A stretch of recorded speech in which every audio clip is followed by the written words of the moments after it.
बिस्मिल्लाहिर्रहमानिर्रहीम ते अस्सलाम वालेकुम। 14 जुलाई पाकिस्तान दे विच पीर दी दोपहर ते अज दे पंजाबी वीलॉग च चढ़दे ते लहिंदे पंजाब दे सज्जणा ते मित्रां, भैणां ते भरावां, मावां ते बजुर्गां नूं जी आयां नूं। अज दी जिहड़ी सब तो पहली खबर तुहाडे नाल सांझी करनी है वो खबर 13 जुलाई 1931 दी है। एक इहो जी खबर है जिहदे नाल तुहाडा ईमान भी ताज़ा होएगा, रूह भी ताज़ा होएगी। 13 जुलाई 1931 दे विच उस वेले मुसलमानां ने श्रीनगर की जेल के बाहर अजान देनी शुरू की ते अंग्रेज़ बहादुर ने गोली चला के उन्होंने कतल करना शुरू किया। टोटल 22 शहादत हुई क्योंकि जिहड़ा बंदा अजान देना आउंदा सी उन्होंने कतल कर दिता जाता सी। ते कश्मीरियां ने आख्या भी अजान तो पूरी होएगी, भावें एक बंदा जिहड़ा एक एक फिकरा ही बोले या एक एक लफ्ज़ ही बोल सके। फिकरा आख दिता मैं, एक एक लाइन बोल सके या एक एक लफ्ज़ बोल सके। तो 22 शहादतां दित्तियां गईयां। 13 जुलाई 1931 की गल है। श्रीनगर जेल के बाहर अजान मुकम्मल की गई। 22 कश्मीरी जिहड़े दोस्त सन वो शहीद होए।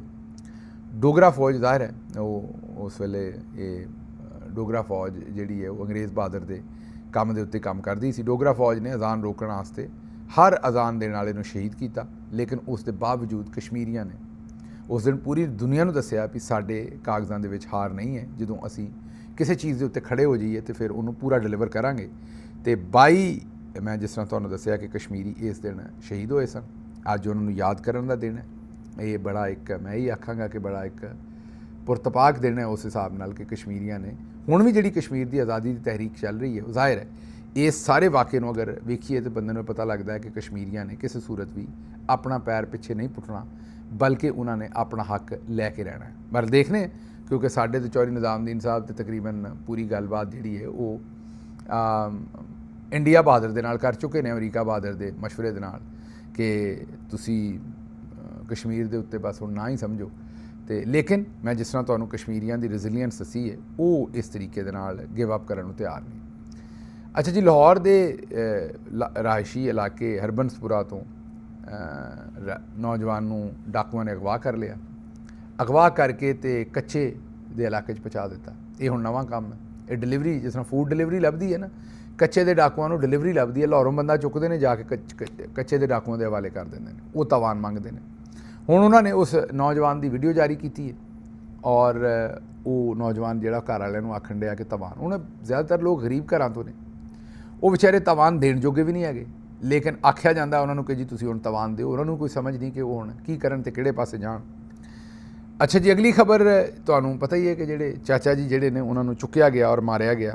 वो चाचा जिहड़ा लाहौर दे विच जिन्हें मरीम साहबा के बारे एक मायूब लफ्ज़ कह दिता सी ते चीफ अपना फील्ड मार्शल साहब ने उन्हें आख्या सी भी आ चोर लिया के तुसीं साडे ते सवार कीते ने। उन्होंने तुहानूं पता कि चुक लिया गया सी, चुक के तशद्दद किया, उन्होंने कोलों बयान लिया। हुण पता यह लगन दिया कि सब तो पहले हिना परवेज़ भट्ट नूं वो वीडियो दी गई और उन्होंने वो जारी की। चलो चंगा हो गया काम में भी, क्योंकि अगर चाचे नूं कदी वक्त बदलिया, हुकूमत कोई होर आई और इंसाफ मिलना होया तो हिना परवेज़ भट्ट साहबा भी इस केस के फसणगियां, क्योंकि हिना परवेज़ भट्ट साहबा ने वो वीडियो सब तो पहले जारी की। इन्होंने दसना पेगा वीडियो कित्थों लई है, इन्हां ते भी उस वेले मुकदमा बनेगा और ये भी जवाबदेह होणगियां जिहड़ा चाचे के उत्ते तशद्दद होया, क्योंकि इन्हां ने आप प्रूव कर दिता कि वो तशद्दद करने वालियां दा ये हिना परवेज़ भट्ट जिहड़ी है वो हिस्सा है। क्योंकि इन्हां ने ज़ाहिर बड़े फखर नाल वीडियो चाचे की जिहड़ी है वो मरीम नवाज़ के नारे मारदियां जिहड़ी है वो इन्हां शेयर की है। लोगों को असल दे विच अपनी ताकत विखाई है, लेकिन ये नहीं पता कि वक्त जिहड़ा वो सारी उम्र इहो जिहा नहीं रहना। जिस वेले वक्त बदलना है तो इन्हों फिर समझ आप भी नहीं आनी भी हुण किहड़े पासे जाइए। अच्छा जी, अगली खबर जिहड़ी तुहाडे सामने रखनी वो ये है कि इस वेले इंडिया जिहड़ा साडा पानी बंद कर रहा। तुहानूं पता है इंडिया ने साडा पानी इसलिए बंद किया कि जी साडा बस नहीं दिल तो असीं हुण पाकिस्तान नूं पानी नहीं देना। मतलब कोई कानून तो दुनिया का उन्होंने इजाजत नहीं दिंदा ये काम करने वास्ते, या उन्होंने ये लगता है भी साडे पल्ले कुछ नहीं, असीं पानी बंद कर भी दईए पाकिस्तान का तो पाकिस्तान ने साडा की कर लेना। यह दो ही सोचां हो सकदियां। बहरहाल उन्होंने साडा पानी जिहड़ा वो बंद कर छड़िया। हुण चाइना जिहड़ा है उन्हें भी वही काम कर दिता इंडिया ने। ये समझो कि उत्ते सब तो पहले चाइना है, पहाड़ जिहड़े उंचाई जिहड़ी है वो चाइना दे विच ने, जिथों पानी तुरदा है तो फिर इंडिया तो फिर पाकिस्तान पहुँचता है। हुण चाइना कहता भी असीं अपना पानी रख लेना, जिहड़ा पानी उत्तों साडे कोलों आउंदा वो असीं भी उहनूं डाइवर्ट कर लेने। अगर अगे जो दरम्यान जो बैठिया इंडिया डाइवर्ट करदा तो असीं पहले ही कर देने, इंडिया नूं भी नहीं पानी लभेगा। यह हुण बड़ी सूरत हाल खराब हो गई है। ਇਹ ਤੇ ਲੈਣੇ ਦੇ ਦੇਣੇ ਪੈ ਗਏ ਨੇ। ਮੇਰਾ ਮਤਲਬ ਹੈ ਕਿ ਇਹ ਤੇ ਚੋਰਾਂ ਨੂੰ ਮੋਹਰ ਪੈ ਗਏ ਨੇ। ਇੰਡੀਆ ਜਿਹੜਾ ਉਹ ਇਸ ਗੱਲ ਨੂੰ ਸਮਝਦਾ ਨਹੀਂ ਸੀ ਕਿ 25 ਤੋਂ 30 ਕਰੋੜ ਪਾਕਿਸਤਾਨੀਆਂ ਦਾ ਅਗਰ ਪਾਣੀ ਬੰਦ ਕਰ ਦੇਣਗੇ ਤੇ ਇੱਕ ਕਿਸਮ ਦੀ ਲਾਈਫ ਲਾਈਨ ਬੰਦ ਕਰ ਦੇਣਗੇ। ਪਾਕਿਸਤਾਨੀਆਂ ਦੇ ਕੋਲ ਸਵਾਏ ਲੜਨ ਤੋਂ, ਵਾਪਸ ਜਵਾਬ ਦੇਣ ਤੋਂ ਹੋਰ ਤਾਂ ਕੋਈ ਚਾਰਾ ਨਹੀਂ ਹੈ। ਲੇਕਿਨ ਇੰਡੀਆ ਇਹੋ ਜਿਹੀ ਹੱਟਦਰਮੀ ਕਰ ਰਿਹਾ ਸੀ ਕਿ ਬਾਜ਼ ਹੀ ਨਹੀਂ ਸੀ ਆ ਰਿਹਾ। ਔਰ ਸਾਡੇ ਵਾਲੇ ਜਿਹੜੇ ਨੇ ਉਹਨਾਂ ਨੇ ਐਵੇਂ ਹੀ ਆਪਣਾ ਜਿਹੜਾ ਧਮਾਲਾਂ ਪਾਤੀਆਂ ਨੇ ਕਿ ਜੀ ਅਸੀਂ ਆਹ ਕਰ, ਉਹਨਾਂ ਨੇ ਜਿਹੜਾ ਪਾਣੀ ਡੱਕਿਆ ਉਹਦੇ ਉੱਤੇ ਹਜੇ ਤੱਕ ਇਹਨਾਂ ਨੇ ਕੁਝ ਨਹੀਂ ਕੀਤਾ, ਨਾ ਕਰਵਾਇਆ। ਲੇਕਿਨ ਰੌਲਾ ਪਾਇਆ ਹੋਇਆ ਇੱਥੇ ਕਿ ਅਸੀਂ ਜਿੱਤ ਗਏ, ਅਸੀਂ ਜਿੱਤ ਗਏ ਤੇ ਕਿਸਾਨ ਮਾਰਿਆ ਜਾਏਗਾ, ਬਲਕਿ ਪਾਕਿਸਤਾਨੀ ਮਾਰਿਆ ਜਾਏਗਾ। ਜਦੋਂ ਪਾਣੀ ਬੰਦ ਕਰ ਦਿਓਗੇ ਤੇ ਇਹ ਸਿਰਫ ਕੋਈ ਕਿਸਾਨ ਥੋੜੀ ਮਾਰਿਆ ਜਾਏਗਾ, ਇਹ ਪੂਰਾ ਪਾਕਿਸਤਾਨ ਹੀ ਮਾਰਿਆ ਜਾਏਗਾ, ਕਿਉਂਕਿ ਪਾਣੀ ਤੋਂ ਬਗੈਰ ਤੇ ਜ਼ਿੰਦਗੀ ਨਹੀਂ ਚੱਲ ਸਕਦੀ। ਲੇਕਿਨ ਸਾਡੇ ਵਾਲੇ, ਮੈਂ ਜਿਸ ਤਰ੍ਹਾਂ ਤੁਹਾਨੂੰ ਦੱਸਿਆ ਕਿ ਉਹਨਾਂ ਨੂੰ ਇਸ ਗੱਲ ਦੀ ਪਰਵਾਹ ਨਹੀਂ ਹੈ ਕਿ ਪਾਣੀ ਤੋਂ ਬਗੈਰ ਜ਼ਿੰਦਗੀ ਚੱਲੇ ਜਾਂ ਨਾ ਚੱਲੇ। ਉਹਨਾਂ ਨੂੰ ਤਾਂ ਇਸ ਗੱਲ ਦੀ ਹੈ ਕਿ ਬਸ ਅਸੀਂ ਲੋਕਾਂ ਨੂੰ ਬੇਵਕੂਫ ਬਣਾ ਲਈਏ ਕਿ ਅਸੀਂ ਜਿਹੜੀ ਹੈ ਨਾ ਇਹ ਜੰਗ ਜਿੱਤ ਲਈ। ਮੈਂ ਜਿਸ ਤਰ੍ਹਾਂ ਤੁਹਾਨੂੰ ਕਿਹਾ ਕਿ ਚਾਈਨਾ ਨੇ ਹੁਣ ਇਹਨਾਂ ਦਾ ਪਾਣੀ ਡੱਕਣ ਦਾ ਫੈਸਲਾ ਕਰ ਲਿਆ। ਹੁਣ ਅਗਰ ਇਹ ਰੌਲਾ ਪਾਉਣਗੇ ਆਲਮੀ ਇਨਸਾਫ ਦੀ ਅਦਾਲਤ ਜਾ ਕੇ ਕਿ ਜੀ ਚਾਈਨਾ ਨੇ ਸਾਡਾ ਪਾਣੀ ਰੋਕ ਲਿਆ, ਤੇ ਚਾਈਨਾ ਕਹੇਗਾ ਕਿ ਅਸੀਂ ਕੋਈ ਅਨੋਖਾ ਕੰਮ ਨਹੀਂ ਕੀਤਾ ਜੀ, ਇਹਨਾਂ ਨੇ ਇਹੀ ਕੰਮ ਪਾਕਿਸਤਾਨ ਨਾਲ ਕੀਤਾ ਹੋਇਆ। ਫਿਰ ਜਾਂ ਇਹਨਾਂ ਨੂੰ ਪਾਕਿਸਤਾਨ ਦਾ ਵੀ ਖੋਲ੍ਹਣਾ ਪਏਗਾ, ਜਾਂ ਜਿਸ ਪ੍ਰੀਟੈਕਸ ਤੇ ਇੰਡੀਆ ਨੇ ਪਾਕਿਸਤਾਨ ਦਾ ਪਾਣੀ ਬੰਦ ਕੀਤਾ ਉਸੇ ਜ਼ਾਵੀਏ ਦੇ ਉੱਤੇ ਫਿਰ ਚਾਈਨਾ ਵੀ ਬੰਦ ਕਰ ਲਏਗਾ। ਤੇ ਇਹ ਇੰਡੀਆ ਨੂੰ ਇੱਕ ਚੋਰਾਂ ਤੋਂ ਮੋਰ ਪੈ ਗਏ ਨੇ। ਦੇਖਦੇ ਹਾਂ ਬਹਰਹਾਲ ਕੀ ਹੁੰਦਾ। ਅੱਛਾ, ਅਗਲੀ ਖਬਰ, ਏਅਰ ਇੰਡੀਆ ਦਾ ਜਿਹੜਾ 787 ਤਿਆਰਾ ਜਿਹੜਾ ਡਿੱਗਿਆ ਸੀ, 260 ਅਫਰਾਦ ਉਹਦੇ ਵਿੱਚ ਜਾਂ ਬਾਹਕ ਹੋਏ ਸਨ। ਹੁਣ ਉਹਦੇ ਬਾਰੇ ਬੜੀ ਪਰੇਸ਼ਾਨ ਕੁਨ ਖਬਰ ਆ ਰਹੀ ਹੈ। ਖਬਰ ਇਹ ਆ ਰਹੀ ਹੈ ਕਿ ਜਹਾਜ਼ ਦੇ, ਅਜੇ ਹਤਮੀ ਖਬਰ ਨਹੀਂ ਹੈ ਲੇਕਿਨ ਮੀਡੀਆ ਸਪੈਕੂਲੇਟ ਕਰ ਰਿਹਾ ਕਿ ਉਹਨਾਂ ਨੂੰ ਹੁਣ ਅੰਦਰ ਦੀ ਖਬਰ ਮਿਲੀ ਹੈ, ਟਿਪ ਮਿਲੀ ਹੈ। ਜਿਹੜੀ ਇਨਵੈਸਟੀਗੇਸ਼ਨ ਹੋਈ ਉਹਦੇ ਵਿੱਚ ਸਾਹਮਣੇ ਆਇਆ ਕਿ ਜਿਹੜੇ ਦੋਨੋਂ ਇੰਜਣ ਸਨ ਜਹਾਜ਼ ਦੇ, ਉਹਨਾਂ ਨੂੰ ਜਿਹੜੀ ਫਿਊਲ ਦੀ ਸਪਲਾਈ ਸੀ, ਉਹਨਾਂ ਦੇ ਬ੍ਰੇਕਰ ਕਹਿ ਲਓ, ਬਟਨ ਕਹਿ ਲਓ, ਸਵਿਚ ਕਹਿ ਲਓ, ਉਹ ਟ੍ਰਿਪ ਹੋ ਗਏ। ਪਹਿਲਾਂ ਇੱਕ ਦਾ ਹੋਇਆ ਤੇ ਫਿਰ ਦੂਸਰੇ ਦਾ ਹੋਇਆ। ਮਤਲਬ ਇੰਜਣ ਨੂੰ ਉਸ ਵੇਲੇ ਤੇਲ ਮਿਲਣਾ, main petrol, diesel, jet engine ਜਿਹਦੇ ਨਾਲ ਉੱਡਦਾ ਹੈ ਚੱਲ ਕੇ, ਉਹ ਮਿਲਣਾ ਹੀ ਬੰਦ ਹੋ ਗਿਆ। ਉਹ ਜਿਹੜੇ ਬਟਨ ਸਨ ਦੋਨੋਂ, ਕਿਉਂਕਿ ਜਾਏ ਹਾਦਸਾ ਤੋਂ ਉਹ ਬਟਨ ਮਿਲੇ ਨੇ। ਔਰ ਬਟਨ ਜੇ ਸੂਰਤ ਹਾਲ 'ਚ ਮਿਲੇ ਨੇ, ਉਹ ਇਹੀ ਹੈ ਕਿ ਉਹ ਜਹਾਜ਼ ਤਬਾਹ ਹੋਣ ਤੋਂ ਪਹਿਲਾਂ ਹੀ ਤੇਲ ਦੀ ਸਪਲਾਈ ਦੋਨਾਂ ਇੰਜਣਾਂ ਨੂੰ ਬੰਦ ਹੋ ਗਈ ਸੀ। ਉਹ ਜ਼ਾਹਿਰ ਹੈ ਜਦੋਂ ਅੱਜ ਜਹਾਜ਼ ਪੂਰਾ ਉੱਪਰ ਚੜ੍ਹਿਆ ਵੀ ਨਹੀਂ ਤਾਂ ਉਹ ਗਲਾਈਡ ਵੀ ਨਹੀਂ ਕਰ ਸਕਦਾ। ਜਿਸ ਵੇਲੇ ਇੰਜਣ ਬੰਦ ਹੋ ਗਏ ਤਾਂ ਉੱਥੇ ਡਿੱਗ ਗਿਆ ਉਹ। ਤੇ ਇਹ ਸੂਰਤ ਹਾਲ ਹੁਣ ਪਤਾ ਨਹੀਂ ਇਹ ਕਿਸੇ ਨੇ ਜਾਣ ਕੇ ਕੀਤਾ ਹੈ, ਇਹਦੇ ਵਿੱਚ ਹੁਣ ਪਤਾ ਕਰਨਾ ਪਏਗਾ, ਜਾਂ ਇਹ ਵਾਕਈ ਹੋ ਗਿਆ। ਕਿਉਂਕਿ ਜਿਹੜੇ ਇੰਟਰਨੈਸ਼ਨਲ ਮਾਹਿਰੀਨ ਨੇ ਉਹ ਕਹਿੰਦੇ ਨੇ ਕਿ ਦੋਨੋਂ ਇੰਜਣਾਂ ਦਾ ਇਸ ਤਰ੍ਹਾਂ ਤੇਲ ਤੇ ਨਹੀਂ ਹੋ ਸਕਦਾ, ਇੱਕ ਦਾ ਹੋ ਸਕਦਾ ਹੈ। ਬਹਰਹਾਲ ਹੁਣ ਦੇਖਦੇ ਹਾਂ ਇਹਦੇ 'ਚੋਂ ਨਤੀਜਾ ਕੀ ਨਿਕਲਦਾ ਹੈ। ਲੇਕਿਨ ਇਹ ਬੜੀ ਵੱਡੀ ਇੱਕ ਖਬਰ ਹੈ ਜਿਹੜੀ ਤੁਸੀਂ ਇਹ ਕਹਿ ਸਕਦੇ ਹੋ ਕਿ ਇਸ ਵੇਲੇ ਇਮਰਜ ਕਰ ਰਹੀ ਹੈ। ਅੱਛਾ ਜੀ, ਅਗਲੀ ਖਬਰ ਸਾਹੀਵਾਲ ਤੋਂ ਹੈ। ਮਾਂ ਨੇ 2 ਬੱਚੇ ਲਏ ਤੇ ਟ੍ਰੇਨ ਥੱਲੇ ਆਈ ਤੇ ਆਪਣੀ ਉਹਨੇ ਜ਼ਿੰਦਗੀ ਜਿਹੜੀ ਹੈ ਉਹ ਖਤਮ ਕਰ ਲਈ। ਇਹ ਤੁਸੀਂ ਦਰੁਸਤ ਸੁਣ ਲਏ। ਤੇ ਇਹ ਹੁਣ ਸਾਹੀਵਾਲ ਦੇ ਵਿੱਚ ਕਿਉਂ ਲੋਕੀ ਇੰਜ ਕਰ ਰਹੇ ਨੇ, ਜਾਂ ਮਾਂ ਨੇ ਕਿਉਂ ਕੀਤਾ ਵੀ ਬੱਚਿਆਂ ਸਮੇਤ ਹੀ ਉਹਨੇ ਆਪਣੀ ਜਾਨ ਲੈ ਲਈ? ਗੁਰਬਤ। ਲੋਕਾਂ ਨੂੰ ਉਮੀਦ ਹੀ ਕੋਈ ਨਹੀਂ ਹੈ। ਹਾਲਾਂਕਿ ਜਾਨ ਤੇ ਸਾਰਿਆਂ ਨੂੰ ਆਪਣੀ ਪਿਆਰੀ ਹੈ, ਲੇਕਿਨ ਲੋਕਾਂ ਨੂੰ ਉਮੀਦ ਹੀ ਕੋਈ ਨਹੀਂ ਹੈ ਕਿ ਉਹਨਾਂ ਦੇ ਹਾਲਾਤ ਬਦਲ ਸਕਦੇ ਨੇ। ਲੋਕਾਂ ਨੂੰ 2 ਵੇਲੇ ਦੀ ਰੋਟੀ ਨਹੀਂ ਲੱਭਣ ਡਈ। ਅਗਰ ਉਹ ਦਵਾਈ ਲੈ ਲੈਂਦੇ ਸਨ ਤਾਂ ਹੈਲਥ ਕਾਰਡ ਮਹਿੰਗਾ ਕਰ ਦਿੱਤਾ ਹੈ। 201 ਯੂਨਿਟ ਹੋ ਜਾਏ ਤਾਂ ਬਿਜਲੀ ਦਾ ਬਿੱਲ ਜਿਹੜਾ ਉਹ 6000 ਰੁਪਈਆ 1 ਯੂਨਿਟ ਦਾ ਪਾ ਦਿੰਦੇ ਨੇ। 8000 10,000 ਤੋਂ ਘੱਟ ਕਿਸੇ ਦਾ ਬਿੱਲ ਨਹੀਂ। 22 ਤੋਂ 25% ਪਾਕਿਸਤਾਨੀ ਬੇਰੁਜ਼ਗਾਰ ਨੇ। ਫੋਰਨ ਰਿਜ਼ਰਵ ਜਿਹੜੇ ਨੇ ਉਹ ਡਿਪਲੀਟ ਹੋ ਗਏ ਨੇ। ਕੀਮਤਾਂ ਜਿਹੜੀਆਂ ਨੇ ਸਕਾਈ ਰੌਕਟ ਗਈਆਂ ਨੇ ਉੱਤੇ। ਲੋਕੀ ਹੁਣ ਹਰ ਤਰ੍ਹਾਂ ਆਪਣਾ ਜਿਹੜਾ ਉਹਨਾਂ ਦੇ ਦਿਲ ਦੇ ਵਿੱਚ ਇੱਕ ਉਮੀਦ ਸੀ ਉਹ ਖਤਮ ਹੁੰਦੀ ਜਾ ਰਹੀ ਹੈ। ਉਹਨਾਂ ਨੂੰ ਲੱਗਦਾ ਹੀ ਨਹੀਂ ਕੋਈ ਇੱਥੇ ਸਰਵਾਈਵ ਕਰ ਸਕਦੇ ਨੇ, ਤੇ ਉਹ ਹੁਣ ਟ੍ਰੇਨਾਂ ਥੱਲੇ ਆ ਰਹੇ ਨੇ। ਹੋਰ ਵਿਚਾਰੇ ਕਰਨ ਕੀ। ਇਹ ਦੂਸਰੇ ਪਾਸੇ ਸੁਣ ਲਓ, ਬਾਵਲਪੁਰ ਦੇ ਵਿੱਚ ਪੁਲਿਸ ਨੇ ਇੱਕ ਹੋਟਲ ਤੇ ਛਾਪਾ ਮਾਰਿਆ। ਮੀਆਂ ਬੀਵੀ ਇੱਕ ਕਮਰੇ ਤੋਂ ਫੜ ਲਏ। 2 ਖਵਾਤੀਨ ਵੀ ਇੱਕ ਕਮਰੇ 'ਚ ਸਨ, ਉਹਨਾਂ ਨੂੰ ਅਲੱਗ ਤੋਂ ਫੜ ਲਿਆ। ਮਤਲਬ ਇੱਕ ਕਮਰੇ 'ਚ ਮੀਆਂ ਬੀਵੀ ਸਨ, ਇੱਕ ਹੋਰ ਕਮਰੇ 'ਚ 2 ਖਵਾਤੀਨ ਸਨ।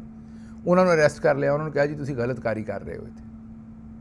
ਭੱਲੇ ਹੋ ਸ਼ੇਰ ਪੱਕੇ ਹੋ। ਮੇਰਾ ਮਤਲਬ ਹੈ ਇਹ ਬਾਵਲਪੁਰ ਪੁਲਿਸ ਦਾ ਇਹਦੇ ਨਾਲ, ਇਸ ਕੰਮ ਨਾਲ ਕੀ ਲੈਣ ਦੇਣਾ ਹੈ, ਮੇਰੀ ਸਮਝ ਤੋਂ ਬਾਹਰ ਹੈ। ਵੀ ਹੋਟਲਾਂ 'ਚ ਛਾਪੇ ਮਾਰ ਰਹੇ ਨੇ, ਲੋਕਾਂ ਨੂੰ ਇਲਜ਼ਾਮ ਲਾ ਰਹੇ ਨੇ ਕਿ ਤੁਸੀਂ ਜਨਾਬ ਇੱਥੇ ਬੜਾ ਗਲਤ ਕੰਮ ਕਰ ਦਿੱਤਾ ਹੈ। ਮੈਂ ਤਾਂ ਹੈਰਾਨ ਇਹਨਾਂ ਦੀਆਂ ਬਗੈਰਤੀਆਂ ਤੋਂ ਜਿਹੜੀ ਕਰਦੇ ਨੇ ਕਿ ਮੀਆਂ ਬੀਵੀ ਨੂੰ ਫੜ ਲਿਆ ਕਿ ਜੀ ਤੁਸੀਂ ਇੱਥੇ ਗਲਤ ਕਾਰੀ ਕਰ ਰਹੇ ਹੋ, ਔਰ 2 ਔਰਤਾਂ ਨੂੰ ਇੱਕ ਕਮਰੇ 'ਚੋਂ ਫੜ ਕੇ ਉਹਨਾਂ ਦੇ ਉੱਤੇ ਪਰਚਾ ਦਿੱਤਾ। ਇਹੋ ਜਿਹੀ ਬਲੈਕਮੇਲਰ ਹੁਣ ਅਸੀਂ ਆਪਣੀ ਇਹ ਫੋਰਸ ਪੁਲਿਸ ਦੀ ਜਿਹੜੀ ਬਣਾ ਲਈ ਹੈ। ਲੇਕਿਨ ਉਹ ਵੀ ਉਹਨਾਂ ਨੂੰ ਪਤਾ ਹੈ ਜਦੋਂ ਚੌਧਰੀ ਨਿਜ਼ਾਮਦੀਨ ਨੇ ਉਹਨਾਂ ਕੋਲ ਗੰਦੇ ਕੰਮ ਕਰਾਉਣੇ ਨੇ ਤਾਂ ਉਹਨਾਂ ਨੇ ਆਪਣੇ ਲਈ ਵੀ ਤਾਂ ਗੰਦੇ ਕੰਮ ਕਰਨੇ ਨੇ। ਜਦੋਂ ਮਾਸ਼ਰਾ ਪੂਰਾ ਹੀ ਗੰਦੇ ਰਾਹ 'ਤੇ ਅਸੀਂ ਭੇਜ ਦੇਣਾ ਹੈ ਤੇ ਫਿਰ ਕੱਲਾ ਚੌਧਰੀ ਨਿਜ਼ਾਮਦੀਨ ਸਾਹਿਬ ਦੀ ਮਰਜ਼ੀ ਦੇ ਗੰਦੇ ਕੰਮ ਤਾਂ ਨਹੀਂ ਹੋਣੇ, ਪੁਲਿਸ ਵਾਲਿਆਂ ਨੇ ਵਿੱਚ 4 ਆਪਣੀ ਮਰਜ਼ੀ ਦੇ ਵੀ ਕਰਨੇ ਨੇ। ਇਹ ਬਾਵਲਪੁਰ ਦੀ ਇੱਕ ਪ੍ਰਾਈਮ ਐਗਜ਼ਾਮਪਲ ਹੈ। ਅੱਗੇ ਚੱਲਨੇ, ਖੈਬਰ ਪਖਤੂਨਖਵਾ ਦੇ ਜ਼ਿਲ੍ਹਾ ਡੇਰਾ ਇਸਮਾਇਲ ਖਾਨ ਦੇ ਵਿੱਚ ਮੌਸੀਕੀ ਦੇ ਦੌਰਾਨ ਫਾਇਰਿੰਗ ਕਰਕੇ ਫਨਕਾਰ ਨੂੰ ਹੀ ਮਾਰ ਦਿੱਤਾ, ਕਤਲ ਕਰ ਦਿੱਤਾ।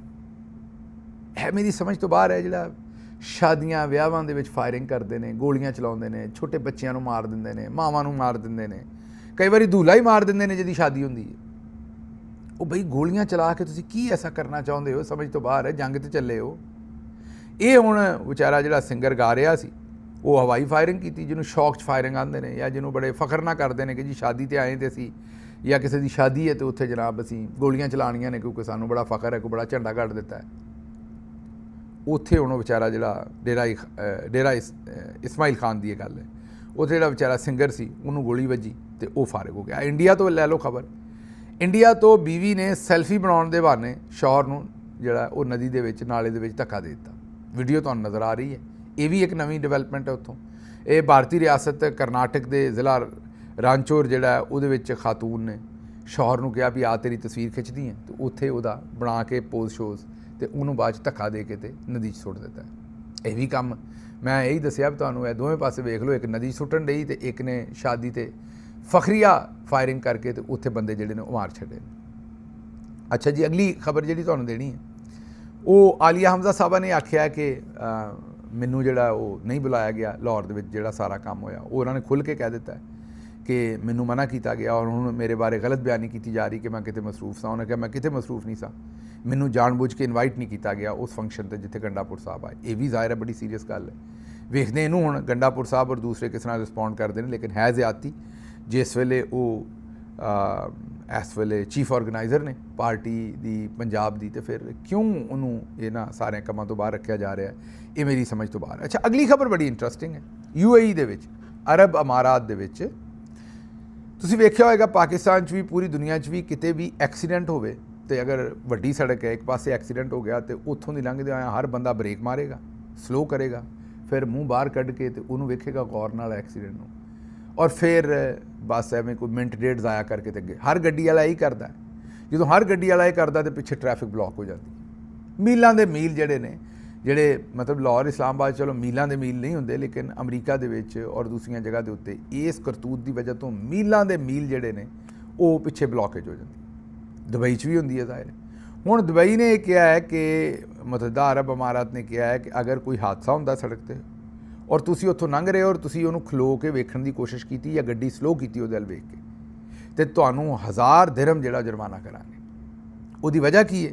ਉਹਦੀ ਵਜ੍ਹਾ ਉਹਨਾਂ ਦੀ ਇਹ ਹੈ ਕਿ ਜਦੋਂ ਲੋਕ ਵੇਖਦੇ ਨੇ ਤਾਂ ਇੱਕ ਤਾਂ ਟ੍ਰੈਫਿਕ ਬਲੌਕ ਹੋ ਜਾਂਦੀ, ਇੱਕ ਪਿੱਛੋਂ ਜਿਹੜੀ ਐਂਬੂਲੈਂਸ ਨੇ ਆ ਕੇ ਬੰਦੇ ਚੁੱਕਣੇ ਉਹ ਵੀ ਨਹੀਂ ਪਹੁੰਚ ਸਕਦੀ ਕਿਉਂਕਿ ਟ੍ਰੈਫਿਕ ਬਲੌਕ ਹੋ ਜਾਂਦੀ, ਅਤੇ ਸਵਾਦ ਲੈਣ ਲਈ ਸਿਰਫ ਰੁਕ ਕੇ ਵੇਖਦੇ ਨੇ ਵੀ ਐਕਸੀਡੈਂਟ ਹੋਇਆ, ਕਿਹੋ ਜਿਹਾ ਹੋਇਆ, ਕੀ ਨਹੀਂ ਹੋਇਆ, ਨਾ ਕੋਈ ਲੈਣਾ ਨਾ ਦੇਣਾ। ਹਾਲਾਂ ਐਂਬੂਲੈਂਸਾਂ ਪਹੁੰਚੀਆਂ ਹੁੰਦੀਆਂ ਨੇ ਜਿਹੜੀਆਂ ਪਹਿਲਾਂ ਪਹੁੰਚ ਜਾਣ, ਜਾਂ ਕੋਈ ਹੋਰ ਚੀਜ਼ ਪਹੁੰਚੀ ਹੋਵੇ, ਉਹ ਆਪਣਾ ਕੰਮ ਕਰ ਰਹੀ ਹੈ, ਲੇਕਿਨ ਲੋਕਾਂ ਨੇ ਡੱਕ ਕੇ ਜਿਹੜਾ ਨਾ ਉਹ ਉੱਥੇ ਟ੍ਰੈਫਿਕ ਜ਼ਰੂਰ ਜਾਮ ਕਰਨੀ। ਮੇਰੇ ਖਿਆਲ ਦੇ ਵਿੱਚ ਤੇ ਬਹੁਤ ਆਲਾ ਫੈਸਲਾ ਹੈ। ਇਹ ਸਾਰੇ ਮੁਲਕਾਂ 'ਚ ਹੀ ਕਰਨਾ ਚਾਹੀਦਾ ਹੈ। ਇਹ ਉੱਥੇ ਨਹੀਂ ਕਰਨਾ ਚਾਹੀਦਾ ਬਲਕਿ ਸਾਰੇ ਮੁਲਕਾਂ 'ਚ ਹੀ ਕਰਨਾ ਚਾਹੀਦਾ। ਅੱਛਾ ਜੀ, ਪੀਪਲਜ਼ ਪਾਰਟੀ ਨੇ ਨਵਾਂ ਹੀ ਐਲਾਨ ਕਰ ਦਿੱਤਾ ਹੈ। ਸ਼ੇਖ ਰਸ਼ੀਦ ਸਾਹਿਬ ਨੇ ਬਿਲਾਵਲ ਦੇ ਖਿਲਾਫ ਕੋਈ ਬਿਆਨ ਦੇ ਦਿੱਤਾ। ਤੁਹਾਨੂੰ ਪਤਾ ਹੀ ਹੋ ਜਿਹੋ ਜਿਹੇ ਬਿਆਨ ਦਿੰਦੇ ਨੇ ਬਿਲਾਵਲ ਦੇ ਖਿਲਾਫ, ਉਹਨਾਂ ਨੇ ਫਿਰ ਬਿਆਨ ਦਿੱਤਾ ਹੈ ਬਿਲਾਵਲ ਦੇ ਖਿਲਾਫ। ਅਤੇ ਹੁਣ ਸਿੰਧ ਗਵਰਨਮੈਂਟ ਨੇ ਜਿਹੜਾ ਉਹ ਸਿੰਧ ਹਕੂਮਤ ਨੇ ਸੁਪਰੀਮ ਕੋਰਟ ਜਾਣ ਦਾ ਉਹਨਾਂ ਕਿਹਾ ਜੀ ਤੋਹੀਨ ਕਰ ਦਿੱਤੀ ਹੈ ਸਾਡੀ, ਅਤੇ ਹੁਣ ਉਹਨਾਂ ਨੇ ਸੁਪਰੀਮ ਕੋਰਟ ਜਾ ਕੇ ਇਹਨਾਂ ਦੇ ਖਿਲਾਫ ਕੇਸ ਕਰਨ ਦਾ ਫੈਸਲਾ ਕੀਤਾ। ਦੇਖਦੇ ਹੁਣ ਸ਼ੇਖ ਰਸ਼ੀਦ ਸਾਹਿਬ ਇਸ ਕੇਸ ਨੂੰ ਕਿਸ ਤਰ੍ਹਾਂ ਭੁਗਤਦੇ ਨੇ। ਅੱਜ ਕੱਲ੍ਹ ਵੈਸੇ ਹੈ ਤਾਂ ਸਾਰਾ ਕੁਛ ਚੌਧਰੀ ਸਾਹਿਬ ਦਾ ਹੀ, ਪਹਿਲਾਂ ਮਰੀਮ ਸਾਹਿਬ ਬੜੀਆਂ ਚਹੇਤੀਆਂ ਸਨ, ਹੁਣ ਅੱਜ ਕੱਲ੍ਹ ਬਿਲਾਵਲ ਸਾਹਿਬ ਬੜੇ ਚਹੇਤੇ ਨੇ। ਹੁਣ ਇਹ ਮੇਰੇ ਇਲਮ ਦੇ ਵਿੱਚ ਨਹੀਂ ਹੈ ਕਿ ਸ਼ੇਖ ਸਾਹਿਬ ਇਸ ਸਾਰੇ ਮਾਮਲੇ 'ਚੋਂ ਕਿਸ ਤਰ੍ਹਾਂ ਨਿਕਲਣਗੇ ਔਰ ਆਪਣੀ ਜਾਨ ਕਿਵੇਂ ਛੁਡਾਉਣਗੇ। ਖਬਰਾਂ ਹੋਰ ਵੀ ਸਨ, ਲੇਕਿਨ ਮੈਨੂੰ ਇੱਥੋਂ ਦਿਓ ਇਜਾਜ਼ਤ ਤੇ ਰੱਬ ਰੱਖ।